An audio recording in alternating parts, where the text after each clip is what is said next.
Number 907 will be our song of encouragement after the lesson.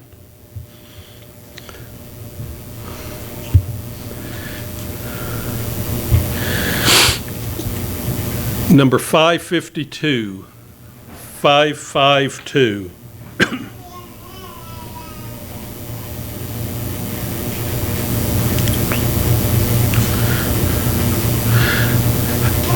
Have thine own way, Lord, have thine own way. Thou art the potter, I am the clay. Mold me and make me after thy will, while I am waiting, yielded and still. Have thine own way, Lord, have thine own way. Search me and try me, Master, today. Whiter than snow, Lord, wash me just now, as in thy presence humbly I bow. Have thine own way, Lord, have thine own way. Hold o'er my being absolute sway. Fill with thy Spirit, till all shall see Christ only always living in me.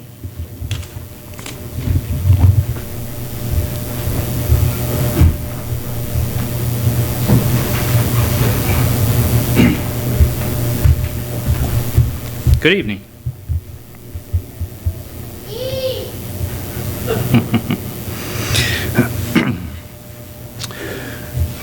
Some of you may know about a famous battle called the Battle of Thermopylae. I think I'm saying that right. It's also commonly known as the battle between Sparta and the Persian Empire. Happened around 480 BC, long time ago. Very famous battle. They've made a lot of movies and books about it. And one of the movies is called 300. Now, for the record, I'm not up here endorsing the movie for you to watch it. Again, not endorsing the movie. It just happened to fit with what we're going to talk about tonight. So the movie's called 300. The gist of the story is that Persia was on its way to invade and conquer Greece. The Persian army was led by Xerxes. He had a massive army, hundreds of thousands, potentially even millions. The Spartan army was very small, approximately 300, hence the movie title. There are debates about the actual numbers, but the fact is Sparta was massively outnumbered. They were able to hold off the enemy long enough with their small army that even today, nearly 2,500 years later, there's still books and movies being written about it. It's impressive, to say the least, that 300 men could achieve such a feat. There is one other man who had an army of 300, approximately 700 years before Sparta. His name was Gideon, and that's who we're going to talk about tonight. The text comes from Judges chapter 6, Judges chapter 6 and 7, and you can read the account for yourself. I'm gonna kind of paraphrase and summarize the story for us, and some things that we can learn from that. So Israel was in the midst of its sin cycle. Brett actually covered this a little bit in his class this morning, and I appreciate that. So essentially, God would send a judge, the people would fall away and turn to sin. There would be oppression by the people, and then they would cry out for help. God would send a judge, hence the cycle would continue. So they had turned away from God, And God had given them into the hands of Midian for 7 years. And the word Midian actually means strife. So there were the Midians and Amalekites who would come in and invade an area. Chapter 6 and verse 5 says that they would come like locusts in number. So, a lot of people. And that they would devour the produce of the land and would leave nothing for the Israelites or their animals. So everything, all the crops and plants that the Israelites used to sustain themselves, the Midianites would come in and destroy everything and just leave nothing for them. So the people had to retreat to the mountains, and they were living in caves in order to hide from these people. So after all this oppression, kind of par for the course, the Israelites cried out for help. Then God sends a prophet to tell Israel pretty much exactly what God had done for them in the past, that He had brought them out of Egypt and out of slavery. They were headed to the Promised Land. And this prophet basically told them that they had disobeyed the voice of God. So then an angel comes and talks to Gideon.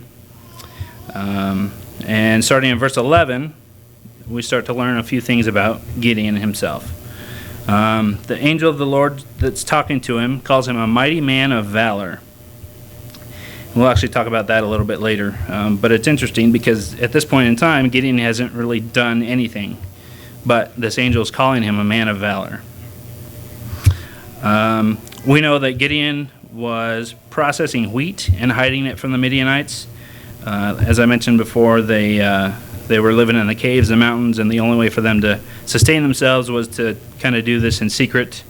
And so they were having to thresh their wheat in the caves and in the mountains away from the Midianites to hide it from them. Gideon calls himself the least in his father's house. And then in verse 13, he questions God's presence because of the oppression of the people. The angel tells him that he is going to be the one to destroy the Midianites. So then Gideon asks for a sign to prove that he is God. So he prepares a meat and some broth and basically offers it to him as a sacrifice. The angel consumes the sacrifice with fire from the rock to prove that he really is an angel of the Lord. So the first task that Gideon was given was to destroy the idols that his family and people were worshiping. They were worshiping Baal and Asherah. So he's told to tear down the altar of Baal and cut down the Asherah pole. Gideon was terrified to do this. This is his family, his tribe. He knew that the penalty for destroying these things would be death.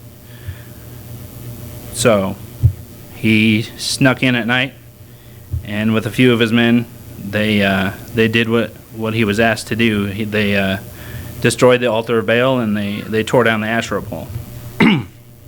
So in the morning, when the people discovered what had happened, they're ready to kill Gideon, just like he had assumed that they would. Then his father Joash steps in and tells the people that if Baal is really a god, then he can fend for himself. And essentially nothing happens because Baal isn't a god. At this point, Gideon is renamed Jerubbaal, which actually means to let Baal contend against him. So far, Gideon doesn't sound like the right guy to do this job, to be the leader to defeat an army of such strength.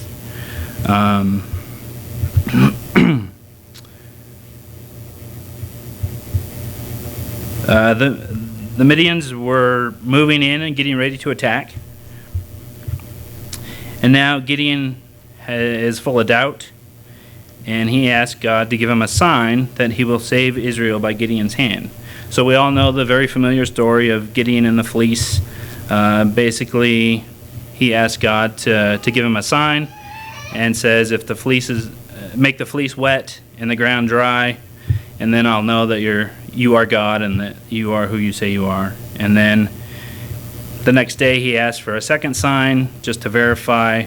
He asked for the fleece to be dry and for the ground to be wet, and so it is. So Gideon's faith seems a little bit wavering at this point, at best, but under the circumstances, it's potentially pretty understandable. However, he didn't run away. He could have very easily ran away and just ignored what was asked of him. His intention was to understand God's plan and to follow it. Seems like he just needed a little bit of help. Do we run towards God or away from God? It's really easy to do the latter, because when things are hard and we don't necessarily understand what God's plan is for us, it's difficult to remain strong. Now, we won't be getting signs like Gideon that confirm God's actions for us, but we do have His Word and His Spirit to guide us so that we can know and be secure in our faith. As with most things, it's much easier said than done, but it's certainly not impossible. Things like daily Bible reading and prayer are some important tools that will help us to stay strong in our faith, potentially to help us avoid some costly mistakes that may result from choosing to attempt things without God in the picture at all. Left to our own devices, we will not make it. There will be no hope for us. Faith is the assurance of things hoped for and the conviction of things unseen. Romans chapter 12 and verse 2 says, "Do not be conformed to this world, but be transformed by the renewal of your mind, that by testing you may discern what is the will of God, what is good and acceptable and perfect." Okay, so moving along in the story of Gideon, the story gets even more interesting. Gideon's got his army now, and he's on the brink of battle. We're starting in chapter 7 here. So interestingly enough, God tells Gideon that he has too many people. In a battle, logistics tend to favor the side with more people. And that's what an army would want. But that's not what God wanted. He tells Gideon to cut the army from, says they had at least 32,000. He wants them to cut it to 300. The army of 300. It's kind of interesting the way that he slims down the army. First he says to get rid of the people that are afraid. Right off the bat, they lose 22,000. Not sure I would want those guys in my army anyway. The other 10,000 are whittled down based on the way that they drink water, whether they drink it out of their hands or whether they lap it like a dog. Regardless, the army is whittled to 300 men. So God's plan was to save Israel through Gideon. If the army was too big, then a defeat would appear as them doing it alone. So 300 men against an army that's compared to sand on a seashore in verse 12. Seems like the most unfair battle in history. It would seem as an impossible feat. Even with 32,000, his original troops, they would have still been massively outnumbered. God had told him that he would defeat the Midianites, and God delivered his promise. Now, it was a little bit of an unconventional style of battle. You would expect these men to have swords and armor and shields as they were going up against an army, a massive army that would have swords and armor and shields. But God had a different plan. The 300 men were each armed with a trumpet, a jar, and a torch. So you've got to kind of picture these guys standing there and kind of got to wonder what they're thinking. If I were there, I'd probably be thinking, wonder where they put those swords, right? Obviously, it took a lot of faith for these men to go to battle with ordinary household objects. Not really sure if God's showing us his sense of humor here, or if he's really just driving the point home that any victory that is achieved here is by God's hand and not by the men themselves. The Midianites were defeated by a mere 300 men, who also had God on their side. Gideon had been transformed from the doubtful, fearful, weak man hiding from his enemy to the leader of an army of 300 men to defeat the very enemy he was hiding from. Alone, they had no chance of survival, 0. But Gideon's faith in God and his willingness to serve and obey without hindrance is the reason for victory. They go on in chapter 8 with Gideon and his 300 and conquer several more armies. And that's kind of another story. So this is really more than just an interesting story. There's a lot of lessons that we can glean from this section of Scripture. Number 1, God uses hard times to get our attention. The Israelites thought they were doing pretty well on their own without God, so God allowed them to be persecuted by an enemy for 7 years to show them what it really was like to be without God. So the Israelites are reduced to living in caves and mountains and hiding from the enemy. Only at their lowest point do they cry out for help. We can be so stubborn and blind that we lose sight of our purpose and direction. Sometimes we wait till the last minute to turn to God, when it should always be our first move. Number 2, God loves us no matter what. Even in their darkest time, when the Israelites cried out for help, God responded immediately. He doesn't want to see anyone perish. He only wants us to choose to love him and to obey his commands.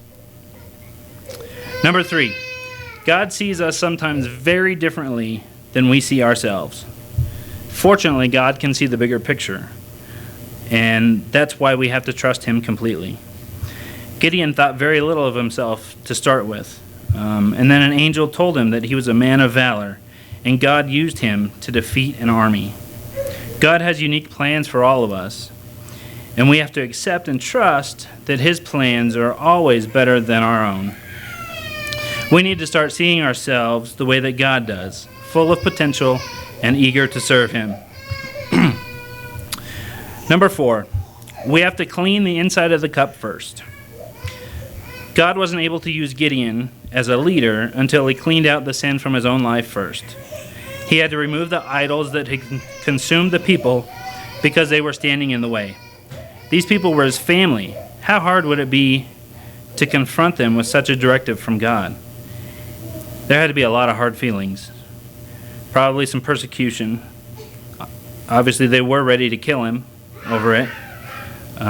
So there can't be anything that comes between us and God for him to be able to fully utilize us as his servants. Number 5, God is patient with our faith. Gideon didn't have much, if any, faith to start with. He was doubtful and had asked for signs of confirmation. God provided those things because he had bigger plans for Gideon. But he was patient with him, and that allowed Gideon to become strong in his faith and ultimately to rely solely on God. God's going to be patient with us also. Wherever we may be in our status of faith, God's going to meet us there, and he's going to be ready to push us harder and farther. The Word of God is living and active, so that means there is no room for stagnation in terms of faith. If we're not growing in our faith, then we are dying. As long as we are actively seeking him, he will be there on time and every time we need him. Number 6, success depends on God. Gideon did not defeat the Midianites, nor did his 300 men. They were part of the execution of the plan, but without God there was no victory. Gideon was just an ordinary man that God chose to be a mighty man of valor. Wouldn't it be cool for God to call us a mighty man or woman of valor? He's chosen us as well, and we must be willing and obedient to serve Him unwaveringly. Lots of amazing things can happen when we choose to do this. Now, is it always easy? No. It's pretty easy to conform to the world and to go with the flow, but we're called to be holy, and those concepts are diametrically opposed. Is it always convenient? No. But we're called to be His disciples and to serve Him with all of our heart, mind, and soul. And the great news is, the battle's already been won. Satan's been defeated. All we have to do is choose the right side by being buried with Him in baptism and making Him Lord of our lives. Not just when it's good for us, but 100% of the time. Being Lord means that He is the master and that He is in control. We'll finish with Proverbs chapter 3, verses 5 and 6. It says, "Trust in the Lord with all your heart, and do not lean on your own understanding. In all your ways acknowledge Him, and He will make straight your paths." Hope you'll think about this as we stand and sing. Hark the gentle voice of Jesus calleth tenderly upon your ear. Sweet His cry of love and pity calleth, turn and listen, stay and hear. Ye that labor and are heavy laden, lean upon your dear Lord's breast. Ye that labor and are heavy laden, come and I will give you rest. Take His yoke, for He is meek and lowly. Bear His burden, to Him turn. He who calleth is the Master holy. He will teach if you will learn. Ye that labor and are heavy laden, lean upon your dear Lord's breast. Ye that labor and are heavy laden, come and I will give you rest. Then His loving tender voice obeying, bear His yoke, His burden take. Find the yoke His hand is on you laying, light and easy for His sake. Ye that labor and are heavy laden, lean upon your dear Lord's breast. Ye that labor and are heavy laden, come and I will give you rest. Thank you for that lesson, James. Before we close out in prayer, let's sing the first and last verse of number 808. Number 808.